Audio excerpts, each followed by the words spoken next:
Bugünkü mövzumuz qiymətləndirmə. Dəyərləndirmə, qiymətləndirmə adətən istifadə edəcəm. Məktəbə qədər təhsildə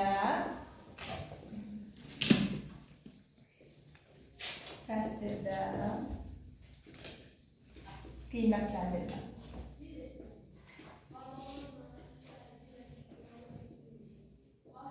İşləyən müəllimələr.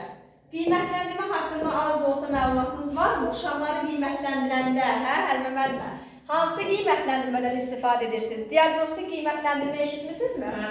Ay, sağ ol. Birinci növbədə deyirik ki, məktəbə qədər təhsildə qiymətləndirmə nədir? Biz bunu qanunlarda keçmişik. Nədir məxalətmənlə qiymətləndirmə? Uşağın bacarıqlarının dəyərləndirilməsi prosesidir. Uşaqlar haqqında məlumatların toplanması və dəyərləndirilməsi prosesidir. Deməli, bağçada, necə ki məktəbdə uşaqları qiymətləndiririk, bağçada da uşaqları qiymətləndiririk. Birinci növbədə, qulaq asaq, qiymətləndirməyə nə aiddir? Diaqnostik, diaqnostik, eyni zamanda ilkin qiymətləndirmə adlanır. İlkin qiymətləndirmə. İkinci, qiymətləndirmə hansıdır? Formativ. Hansı qiymətləndirmə sayılır? Formativ qiymətləndirmə hansıdır? İnkişafın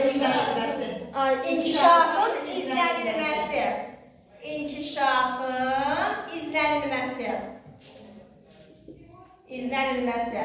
Sonra üçüncü isə yekun hesabat.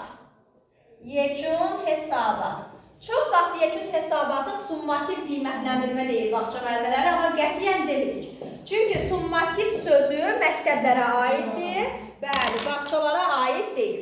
Birinci növbədə danışacağıq nədən? Diaqnostik qiymətləndirmədən. Bax, diaqnostik qiymətləndirməyə açar söz kimi yazıram. Uşağın gəldiyi gün. Bu, diaqnostik qiymətləndirmə. Uşaq bağçaya gəldiyi gündür.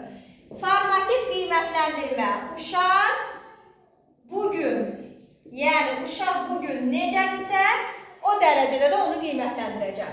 Yekun hesabatı isə uşağın getdiyi gün. Aydın oldu. Bax, diaqnostik qiymətləndirmə aparıram. Uşaq bağçaya ilk dəfə gəlir və mən ona diaqnostik qiymətləndirmə aparıram. Necə qiymətləndirmə? Yəni, sual verirəm. Bax, adın nədir? Özünü təqdim edə bilərsən. Baxın, görüm nəyi bacarır da. Hələ heç öyrətməmişəm. Birinci gündür gəlir. Uşağa müəyyən suallar verir. Bax, sən nəyi xoşlayırsan? Ona görə uşağa bu sualları verirəm. Diaqnostik qiymətləndirmə uşaq yönümlü didaktik prinsipə aiddir.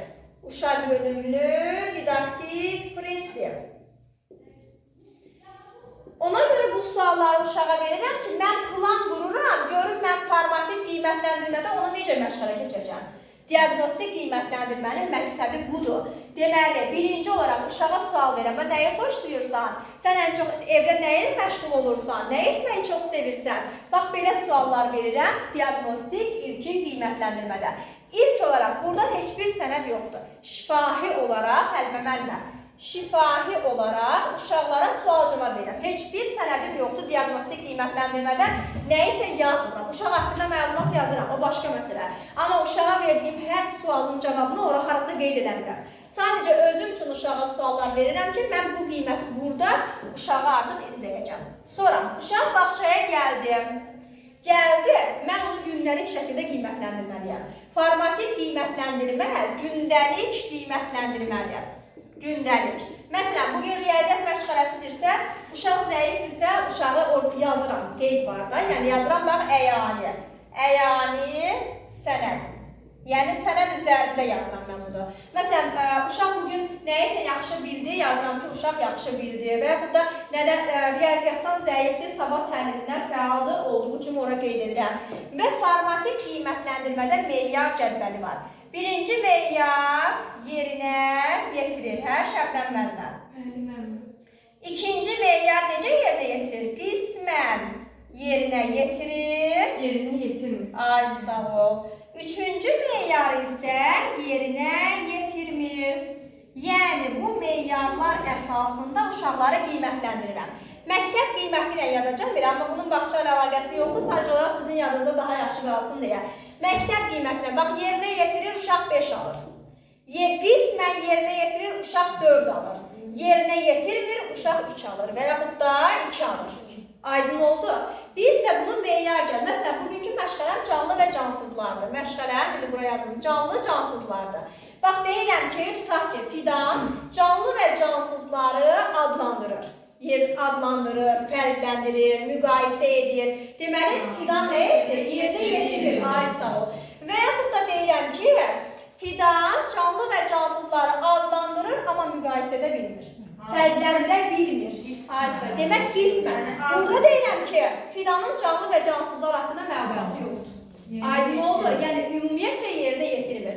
Bu meyar hansı qiymətləndirməyə aid oldu? Formativ inkişafın izlənilməsinə. Bəs yekun hesabat nədir? Yekun hesabat 3 yaşın sonunda, 3 yaşın və bəli, elə də yazaq, 6 yazaq, bəli. 6 yaşın sonunda, yəni məktəbə hazırlığın sonunda aparılır. Artıq burada, məsələn, bir mövzu üzərində, 2 mövzu üzərində işləyirəmsə, burada məşğul edilməlidir. Mövzu yox. 3 yaşın sonundakini biz veririk. Bizlərdə məktəbə hazırlığın 6 yaş yoxdur da. Hə, onda 3 yaşın sonunda. 3 yaşın, bir dənə 3 yaşın sonu veririk. Bir dənə 3 yaşın sonu verirsiniz. Əslində 5, nə vaxt göndərirsinizsə uşağı məktəbə, onu da verməlisiniz. Yəni şərt deyil ki, 6 yaş bağçanın sonunda. Hara verirsiniz onu? Uşağı? Heç nəyə vermirsiniz. Məktəbə lazım deyil. Məktəbə lazım deyil. O sadəcə olaraq sizin özünüzün tərbiyəçi müəllimənin özündə o olmalıdır. Başa düşdünüz? O məktəbdə heç eşitmisinizmi ki, bağçanın məktəbə göndərilə uşağa desinlər ki, bağçanın portfolyosunu gətirin. Nəyini gətirir? Nəsə kağız aparılır. O sənəddir, o sağlamlıq haqqında kağız, şəxsən o başqa şeydir. Bir də var, uşaq, məsələn, məntiqi riyaziyyat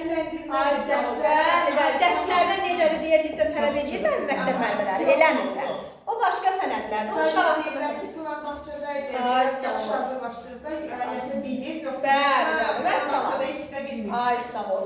Bir də yekun hesabat da 3 yaşın və 6 yaşın sonunda aparılır. Vəssalam, bir də deyək, məktəbə qədər təhsildə qiymətləndirmə nəyə deyilir?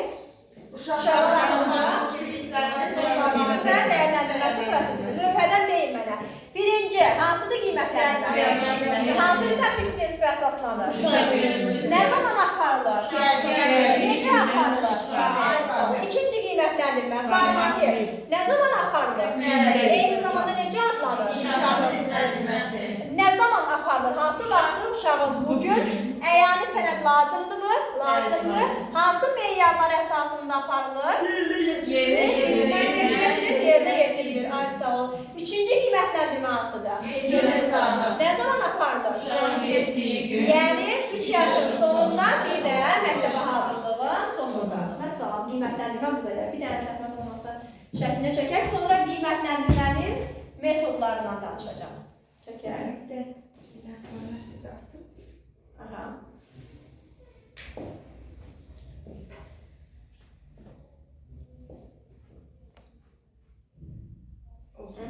Bu 3 qiymətləndirmənin ayrı-ayrılıqda izahıdır. İndi ümumiyyətcə qiymətləndirmənin metodları hansılardır? Həm aiddir diaqnostik qiymətləndirməyə, həm formativ qiymətləndirməyə, həm yekun hesabata. Gəlin baxaq metodları hansılardır?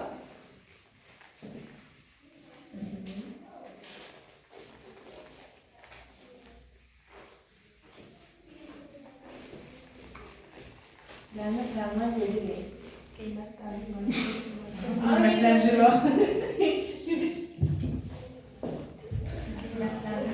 Oradan bağlayasın.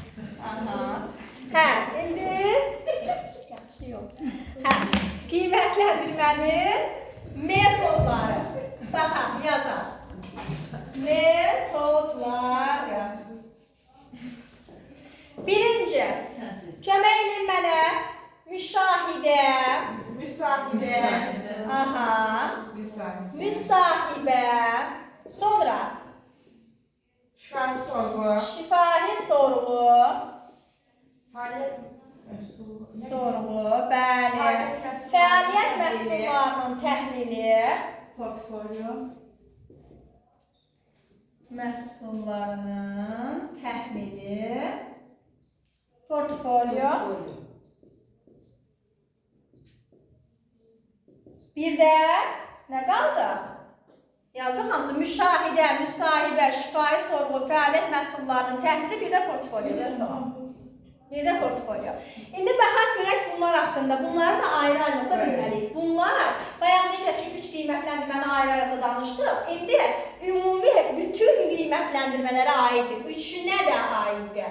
Üçünə də aiddir müşahidə, müsahibə, şifahi sorğu, fəaliyyət məhsullarının təhlili, bir də portfolyo. Müşahidə nədir? 2 cür olur.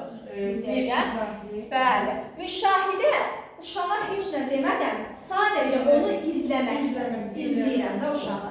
Və 2 cür olur. Müşahidələr 2 cür olur. Gündəlik və dövrə. Deməli, gündəlik müşahidədə sadəcə olaraq uşağı, burada da şifahi yazıram ki, yadda belə qalsın, sadəcə heç bir sənəd yoxdur, elə belə uşağa baxıram, uşağı izləyirəm. Amma dövrü müşahidədə izlədiyimi yazıram, bayaqki meyyar cədvəli var. Burada artıq gündəlik müşahidə heç bir sənəd yoxdur. Dövrü müşahidə isə müşahidə gündəliyi doldurulur. Gündəlik sözünə görə tez gündəlikdən baxmayarsınız ona. Sadəcə olaraq dövrü müşahidədə müşahidə gündəliyi doldurulur. Sonra, bəs müsahibə nədir? Müsahibə söhbətdir. Uşağa sual verirəm, uşaq mənə cavab verir. Söhbət formasında aparılır. Söhbət. Şifahi sorğu nədir? Bax, görürsünüz, sorğu, müsahibə necə bir-birinə bənzəyir, deyilmi? Burada da söhbət var. Hər ikisində də söhbət var, həlmə-məlmə. Amma fərq nədədir? Şifahi sorğu oyun formasında da aparılır. Oyun formasında. Sual veriləndə ki, yalnız söhbət formasında aparılan metod hansı nə deyəcək? Müsahibə. Həm söhbət, həm oyun formasında aparılan hansıdır? Şifahi sorğu. Sonra, fəaliyyət məhsullarının təhlili nədir? Fəaliyyət növləri hansılardır? Təsviri fəaliyyətin növləri hansılardır? Aplikasiya, quraşdırma. Rəsm, aplikasiya, yapma, quraşdırma. Deməli, rəsm, belə də yazacağım çünki şəkil çəkiləcək. Rəsm, aplikasiya, yapma, quraşdırma. Rəsm, aplikasiya, yapma, quraşdırmada uşaqlara lazım olan materialların verilməsidir. Aydın oldu. Hansı da material var? Plastilindir, rəngi, kağız, qayışı, yapışqan, aysa. Onların uşaqlara verilməsi hansı metodda həyata keçirilir? Fəaliyyət məhsullarının təhlilində. Portfolyoda hamıya tanışdır. Mühüm sənədlər üçün qovluqdur. Mühüm sənədlər üçün qovluq. Bu qovluğa da nələr aid olacaq? Uşağın məlumatları, ailənin məlumatları, uşağın əl işləri, sağlamlıq haqqında kağızları, sənədləri, hər bir şey uşağın portfolyosuna qoyulur. Bu qədər. Bəli, qiymətləndirmə bu qədər.